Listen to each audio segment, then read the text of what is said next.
نہیں ہے، واجب نہیں ہے، کوئی فرض نہیں ہے، کوئی بندہ کر لیتا ہے اچھی بات ہے، نہیں بھی کرتا اس مستحب عمل پہ عمل تو گناہ کی بات نہیں ہے۔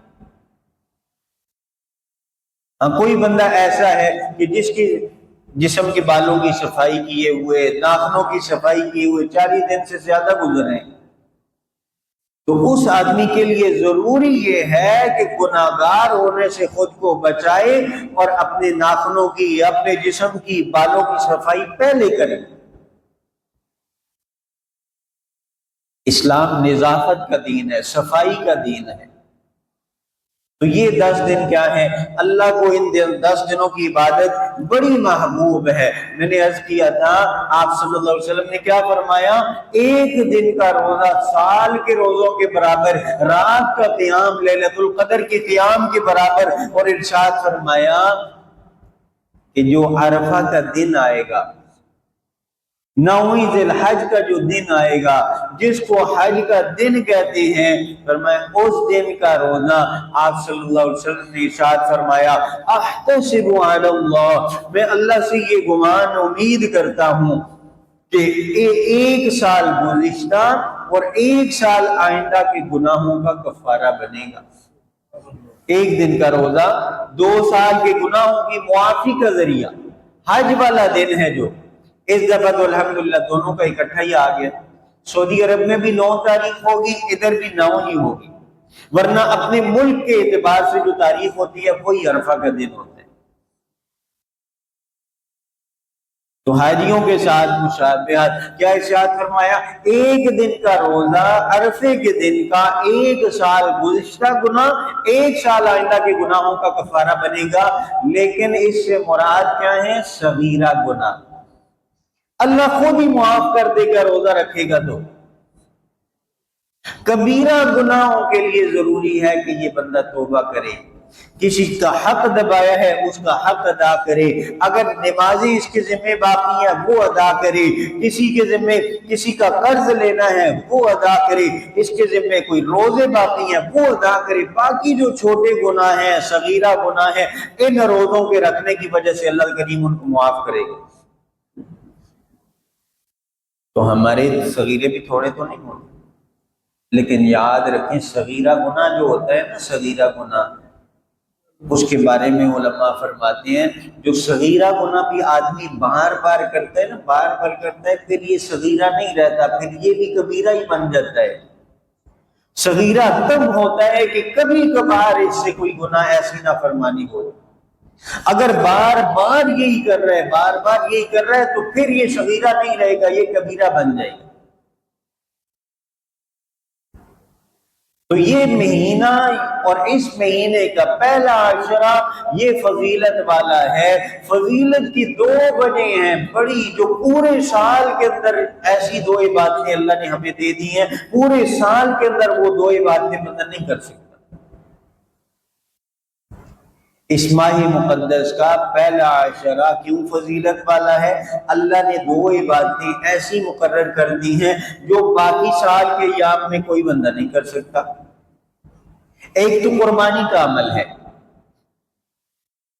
قربانی کا عمل ہے جو عید والے دن، جو یوم النحر جس کو کہا جاتا ہے، جو 10 ذی الحج کا دن ہوتا ہے، جو اللہ کے راستے میں اللہ کے لیے ہم جانور ذبح کرتے ہیں، قربانی کا عمل، یہ بندہ پورا سال قربانی نہیں کر سکتا۔ باقی آدمی صدقہ کر سکتا ہے، نظر مانی ہے وہ ذبح کر سکتا ہے، کسی اور نیت سے ذبح کر سکتا ہے، لیکن جو قربانی یہ جو مسنون ہے، جناب ابراہیم علیہ السلام کی سنت طریقہ ہے، یہ صرف انہی 3 دنوں کے جو عید کے ہیں 10، 11، 12 انہی میں قربان کر سکتا ہے۔ صحابہ نے عرض کیا یا رسول اللہ ما هذه الاضاحی، یہ قربانیاں کیا ہیں؟ آپ صلی اللہ علیہ وسلم نے ارشاد فرمایا سنت ابیکم ابراہیم، تمہارے جو جد امجد ہیں، تمہارے دادا ابراہیم علیہ السلام کا طریقہ ہے۔ فما لنا فیہا یا رسول اللہ، یا رسول اللہ ہمیں کیا ملے گا؟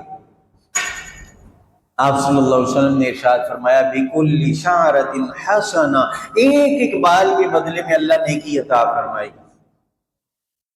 اب جانور کے جسم کے اوپر جو بال ہے کوئی گن سکتا ہے؟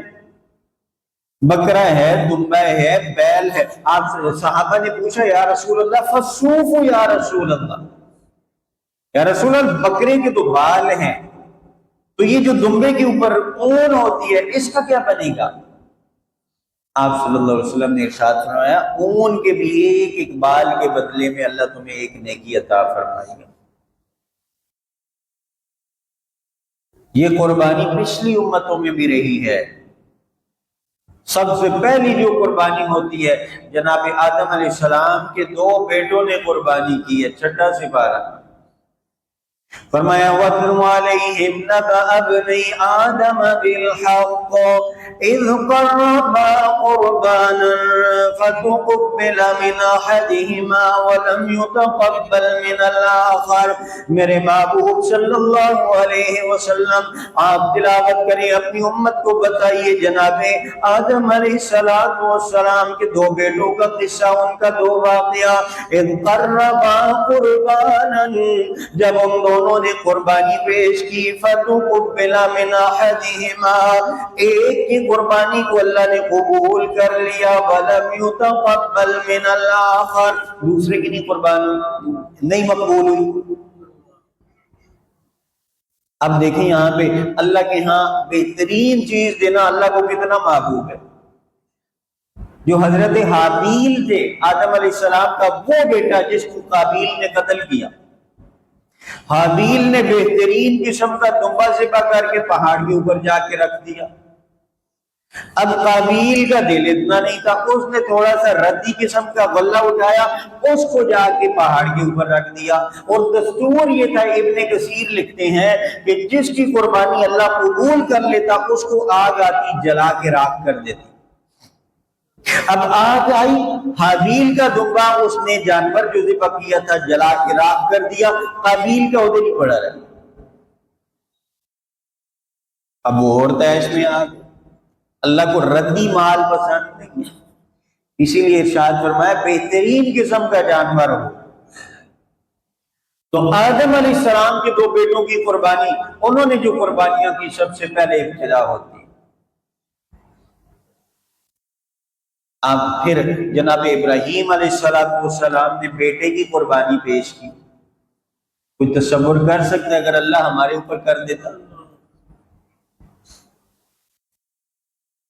حضور علیہ السلام نے ارشاد فرمایا کہ قربانی کیا ہے؟ یہ تمہارے جد امجد جناب ابراہیم علیہ السلام کی سنت ہے. آپ صلی اللہ علیہ وسلم نے ارشاد فرمایا کہ اس کو کیا کیا کرو، قربانی کو خوش دلی کے ساتھ کیا کرو. قربانی والا کیوں؟ ارشاد فرمایا اس کے سینگ، اس کی کھال، اس کے بال، حالانکہ یہ کھانے میں استعمال نہیں ہوتے لیکن یہ بھی ثواب کے اندر تولے جاتے ہیں. اس لیے ایک تو عیب سے پاک ہو، بندے کی نیت بھی عیب سے پاک ہو، دکھاوا نہ ہو، ریا نہ ہو، سمعہ نہ ہو. اسی طرح جانور جو ہے وہ بھی عیوب سے پاک ہو.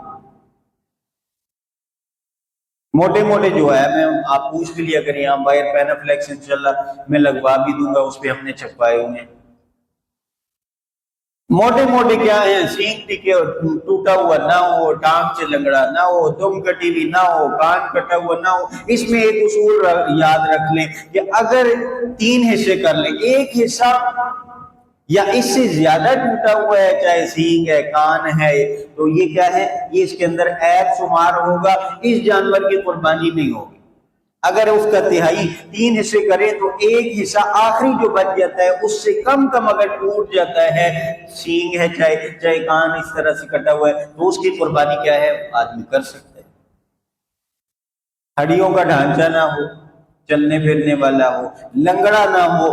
اگر تھوڑا بہت لنگڑا ہے بھی، پاؤں زمین پہ رکھ سکتا ہے، بھلے وزن نہ ڈال سکے، پاؤں اس کا لنگڑاتے ہوئے بھی رکھ سکتا ہے، اس کی قربانی بھی جائے. دانت پورے ہونے، یہ کیا ہے؟ دانت اس کے دوندا ہونا یہ ضروری نہیں ہے، عمر پوری ہونی یہ شرط ہے، عمر پوری ہونی چاہیے۔ لیکن چونکہ ان کی بخاری لوگوں کی زبان کا اعتبار نہیں ہوتا، اگر کسی کے گھر میں کھڑا ہوا ہے وہ آپ کو تسلی دیتا ہے کہ بھئی اس کی عمر پوری ہے، دانت اس نے نہیں گرائے ہیں، تو آپ اس سے لے سکتے ہیں۔ اور سال کا اعتبار بھی اسلامی سال کا اعتبار ہوتا ہے۔ آپ دیکھیں پچھلی عید کے اوپر اس کے گھر میں بکرا موجود تھا، اس عید پہ بھی موجود ہے، تو کیا ہے، یہ قربانی اس کی لگے گی، بھلے دانت گرائے ہو یا نہ گرائے ہو۔ پچھلی سے پچھلی عید پہ اگر بڑا جانور یہ تھا، دنیا میں آیا ہوا تھا، تو اس کی قربانی جائز ہے۔ اگر نہیں تھا، ایک دن بھی 2 سال سے اگر کم ہے تو اس کی قربانی نہیں ہوگی۔ تو پوچھ لیا کرے، اگر بسا اوقات ایسا مسئلہ ہوتا ہے۔ اس دن بھی یہاں ایک تھی وہ بکرا لے رہے تھے، پھر انہوں نے کہا جی اب پیسے دے رہے ہیں، چلو وہ استادی سے پوچھ لیں۔ مجھے تصویر بھیجی، انہوں نے آدھے سے زیادہ اس کا سینگ ٹوٹا ہوا تھا۔ اس کو انہوں نے یہ کہا کہ بھئی ٹوٹا ہوا تو ہے پر اب ٹھیک ہو گیا۔ تو وہ مجھے کہتی ہیں قاری صاحب وہ سینگ تو ٹوٹا ہوا ہے لیکن اب ٹھیک ہو گیا۔ تو وہ اس کا یعنی کہ 2 حصے سینگ تھا ہی نہیں، تو وہ بیچارے لے رہے تھے، شکر۔ تو یہ پوچھ لیا کرے آپ کی مسجد کے محلے کے جو بھی امام ہے، کوئی بھی کہیں پہ بھی ہیں، آپ ضرور مسئلہ پوچھا کریں کہ یہ جانور ایسا ہے۔ آج کل دانت بھی نکلی لگتے ہیں، بندے لگواتے ہیں وہ کام ہی نہیں کرتے، جانوروں کے اتنے بہترین لگا دیتے ہیں۔ تو جانور کیا ہو، عیب سے پاک ہو۔ اللہ کو یہ چیزیں بڑی محبوب ہیں۔ جو بندہ پسندیدہ چیز نا، علماء سلف کے اندر یہ چیز تھی، پورے سال آ کے یا 6 مہینے پہلے وہ لا کے جانور کی خدمت کرتے، پھر اس کے بعد اس کو ذبح کیا کرتے تھے، اور جب وہ ذبح ہوتا تو گویا ان کے دل پہ چھری چل رہی ہوتی، ایسا انس پیدا ہو جاتا ہے۔ پھر یہ چیز جاتی ہے تو بندے کو تھوڑا دکھ بھی ہوتا ہے۔ ہم آخری دن کہتے ہیں سنبھالنا بھی، تم یہ صبح ادھر آ کے چھوڑ دینا، ہم نے چھری چلا دینی۔ تو اس سے انس پیدا ہو، 2-4 دن لا کے اس کی خدمت کی جائے۔ حضرت ابو طلحہ انصاری رضی اللہ تعالیٰ عنہ، جب یہ آیت نازل ہوئی نا، لن تنالوا البر حتى تنفقوا مما تحبون، تم کامل درجے کی نیکی کو پہنچ ہی نہیں سکتے جب تک کہ اپنی پسندیدہ چیز کو اللہ کے راستے میں خرچ نہ کرو۔ انہوں نے کہا میرا تو یہ باغ مجھے بڑا پسند ہے، یعنی دل کے قریب سب سے زیادہ یہ باغ ہے میرے۔ آپ صلی اللہ علیہ وسلم کی خدمت میں حاضر ہوئے، یا رسول اللہ یہ باغ میں نے اللہ کے راستے میں صدقہ کر دی۔ سوچ سکتے ہیں کوئی؟ تو بہترین چیز وہ اللہ کے راستے میں قربان کرنی ہے۔ اسی طرح 2 عبادتیں میں نے عرض کیا تھا، ایک عبادت کیا ہے، وہ قربانی والی ہے، دوسری عبادت کون سی ہے، وہ حج والی ہے۔ حاجی زیادہ جا چکے ہیں، کچھ جا رہے ہیں۔ یہ دونوں چیزیں ایسی ہیں نا، اس کے اندر عقل سے ہٹ کے کام ہو رہے ہیں۔ اب عقل کہتی ہے یار جانور ذبح کرنے کا کیا مقصد ہے، کھانا بھی خود ہے، کوئی بظاہر فائدہ بھی نظر نہیں آ رہا۔ دوسرا یہ کہ حاجی ہیں، وہ کیا کر رہے ہیں، وہ پتھروں کو پتھر مار رہے ہیں۔ حاجی پتھر کو پتھر مار رہا ہے، یعنی جو جمرات ہیں وہ پتھر کی دیوار ہے، اس کو پتھر مار رہا ہے، دھوپ میں کھڑا ہوا ہے، دعائیں مانگ رہے، صاحبان کوئی بھی نہیں ہے سر کے اوپر، وہ اللہ کو پکار رہا ہے۔ یہ چیزیں عقل میں آ ہی نہیں رہی ہیں۔ کبھی اکڑ کے چلو، کبھی عاجزی سے چلو، کبھی دعائیں مانگو۔ ادھر حضور صلی اللہ علیہ وسلم نے ارشاد فرمایا 3 مقامات کے اوپر اللہ کو ہنسی آتی ہے، اللہ خوش ہوتا ہے۔ ایک ان میں ارشاد فرمایا، پہلا وہ مقام ہے کہ جہاں میدان عرفات کے اندر حاجی ہوتا ہے اور وہ لبیک اللہم لبیک کی صدائیں لگا رہا ہوتا ہے۔ اللہ فرشتوں پہ فخر فرماتا ہے، دیکھو نہ ان کا رنگ ملتا ہے، نہ ان کی نسلیں ملتی ہیں، نہ قومیں ملتی ہیں، نہ ملک ملتی ہیں، کوئی کس زبان کا، کس رنگ کا، کس نسل سے، کوئی ادھر سے آیا، کوئی کدھر سے آیا، کوئی کدھر سے آیا، سب کی زبان پہ ایک ہی ترانہ ہے، لبیک اللہم لبیک، اے اللہ میں حاضر ہوں، اے اللہ میں حاضر ہوں، اے اللہ میں حاضر ہوں۔ اللہ کے سامنے اپنی عاجزی دکھا رہے ہیں، اللہ خوش ہوتا ہے۔ اور دوسرا ارشاد فرمایا کہ میاں بیوی میں سے جو ایک بیوی اٹھتی ہے تو خاوند کو تہجد کے لیے اٹھا دیتی ہے، یا خاوند اٹھتا ہے بیوی کو تہجد کے لیے جگا دیتا ہے؟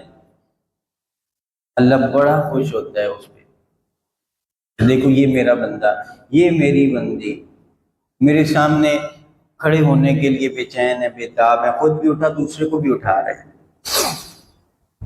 1 ارب نیکیاں جو پیدل جا کے حج کے لیے جاتا ہے عرفات کے اندر اس کو ملتی، اور جو آدمی کرتا ہے اپنا تہجد کے 2 نفل پڑھتا ہے، اس سے زیادہ نیکیاں اللہ اس کو عطا فرماتا ہے۔ غریب کا حج ہے یہ، غریب کا حج، تہجد پڑھ لے۔ غریب کا حج ہے، صبح نماز پڑھ کے اشراق تک بیٹھے رہے، 2 نفل پڑھ لے، 1 حج 1 عمرے کا ثواب ملے گا۔ چاشت کے 2 نفل پڑھ لے، 1 حج 1 عمرے کا ثواب ملے گا۔ کسی مسلمان کی ضرورت پوری کر دے، اس کو 1 حج مقبول حج کا ثواب ملے گا۔ کتنی فضیلتیں ہیں، بنا کیے حج، غریب کو بھی اللہ نے محروم نہیں کیا۔ تو تیسرا وہ آدمی ایک میاں، اور تیسرا وہ آدمی جو جب جماعت کھڑی ہوتی ہے تو پہلی صف میں جانے کے لیے آگے بڑھ رہا ہوتا ہے، اللہ اس پہ بھی، اللہ کو ایسے مقام پہ اللہ خوش ہوتا ہے، اللہ کو ہنسی آتی ہے کہ بھئی دیکھو نا فرشتوں، تم کہہ رہے تھے یہ فساد مچائیں گے، یہ تو میرے سامنے آگے بڑھ رہے ہیں، آگے سے آگے آ رہے ہیں کہ اللہ کا قرب مل جائے۔ تو عرفہ کیا بات میں عرض کر رہا تھا کہ یہ عرفہ کا روزہ کیا ہے؟ آپ صلی اللہ علیہ وسلم نے ارشاد فرمایا 1 سال گزشتہ اور 1 سال آئندہ کے گناہوں کا کفارہ بنے گا۔ دوسری بات میں نے یہ عرض کر دی تھی کہ بالوں اور ناخنوں کے حوالے سے۔ تیسری بات جو ہے اس ماہ مقدس اور اس عشرے کے حوالے سے وہ یہ کہ 9 ذی الحج سے لے کر 13 ذی الحج تک، 9ویں ذی الحج کی فجر سے لے کر 13 ذی الحج کی عصر کی نماز تک، ہر نماز کے بعد 1 مرتبہ بلند آواز کے ساتھ تکبیرات تشریقات پڑھنا یہ واجب ہے، عورتوں کے لیے بھی اور مردوں کے لیے بھی۔ مسجد کے اندر جو مرد حضرات ہیں وہ بلند آواز سے پڑھیں گے۔ تکبیرات تشریقات کیا ہیں؟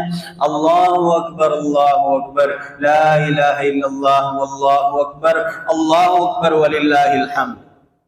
یہ ہر نماز کے بعد مرد، چاہے وہ اکیلی نماز پڑھے چاہے جماعت کے ساتھ پڑھے، اگر 1-2 رکعتیں رہ گئی ہیں مسبوق ہے تب بھی جب یہ سلام پھیرے گا اونچی آواز سے پڑھے اللہ اکبر لا الہ الا اللہ واللہ اکبر وللہ الحمد، اور چلتے پھرتے حضور نے فرمایا اونچی آواز سے پڑھو، کبرو فرمایا تکبیر پڑھو، چلتے پھرتے اونچی آواز سے پڑھے۔ ہم اس میں شرما رہے ہوتے ہیں، اللہ اکبر لا الہ الا اللہ کو سنائیں اللہ بلائے گا، اللہ کو دکھائیں اللہ میں کتنا بے چین ہوں، اللہ میں کتنا بے تاب ہوں، اللہ تو بلانے والا ہے، تلے پر رکھی جائے، اللہ بلا لیتا ہے، اسباب مہیا کر دیتا ہے۔ مالک بن دینار رحمت اللہ علیہ فرماتے ہیں، کہتے ہیں سخت گرمی کا موسم میں دوپہر کے وقت کوئی چرند پرند بھی اس کی آواز نہیں آ رہی، اتنی شدید گرمی، میں باہر نکلا دوپہر کے وقت، دیکھا کہ ایک آدمی سرین کے بل گھسٹتا ہوا آ رہا ہے، میں اس کے پاس گیا، میں نے کہا نوجوان کدھر جا رہے ہیں؟ اتنی سخت گرمی کے اندر جانور چھاؤں میں بیٹھے ہوئے ہیں، کوئی چرند پرند نہیں نظر آ رہا، اس نے کہا میں حج کے لیے جا رہا ہوں۔ اس نے کہا دوپہر کا وقت ہے تو میرے پاس آؤ آرام کرو، تو جب چھاؤں ہوگی چلے جانا تو میں تمہیں سواری بھی دے دوں گا۔ اس نے کہا جس نے مالک کو راضی کرنا ہوتا ہے نا وہ سوار ہو کے بھی نہیں جاتا، نہ وہ دھوپ چھاؤں دیکھتا ہے، میں نے اپنے مالک کو راضی کرنا ہے اس لیے میں چلوں گا۔ انہوں نے کہا میں نے بڑا اس کو زور لگایا کہ تھوڑی دیر آرام کر لے، چھاؤں ہوئی پھر چلے جانا، اس نے کہا نہیں میں اپنے مالک کو راضی کروں گا۔ کہتے ہیں وہ نوجوان چلا گیا، کہتے ہیں اتفاق مجھے بھی اسی سال حج کا موقع مل گیا۔ کہتے ہیں کہ جب وہاں پہ ہم حج سے فارغ ہوئے پھر آگے جا کے کنکریاں ماری شیطان کو، سب نے اپنے اپنے پھر جانور ذبح کرنے کے لیے چلے گئے تو میں نے دیکھا ایک جگہ ہجوم لگا ہوا ہے، میں بھی چلا گیا تو دیکھا کوئی نوجوان تھا، وہ جو معذور سرین کے بل گھسٹ کے جا رہا تھا، وہ کہہ رہا تھا اے اللہ سب نے حج سے فارغ ہو کے اپنی اپنی قربانیاں کر لی، اللہ تو جانتا ہے میں غریب ہوں، میرے پاس تو کوئی بھی جانور نہیں ہے ذبح کرنے کے لیے، قربان کرنے کے لیے، اے اللہ میری ایک ہی جان ہے، یہی میں تیرے نام پہ قربان کرتا ہوں، اس جان کو تو قبول فرما لے۔ کہتے ہیں جب اس نے یہ کلمات کہے اس کی روح ادھر ہی قبض کر دی۔ حج میں عمرے میں فوت ہو جانے والے بڑے خوش نصیب ہوتے ہیں، قیامت تک یہ حج ہی کرتے رہیں گے، عمرے ہی کرتے رہیں گے، اور ان کے حج میں ان کے کھاتے میں حج اور عمرے لکھے جاتے رہیں گے، قیامت تک جتنے حج آئیں گے ہر حج میں ان کا نام بھی ہوگا۔ ایک طلب بھی ہونی چاہیے، تڑپ بھی ہونی چاہیے، قربانیاں جو آ رہی ہیں خوش دلی سے ہونی چاہیے۔ اللہ ہمیں عمل کی توفیق عطا فرمائے۔ وما علینا الا البلاغ۔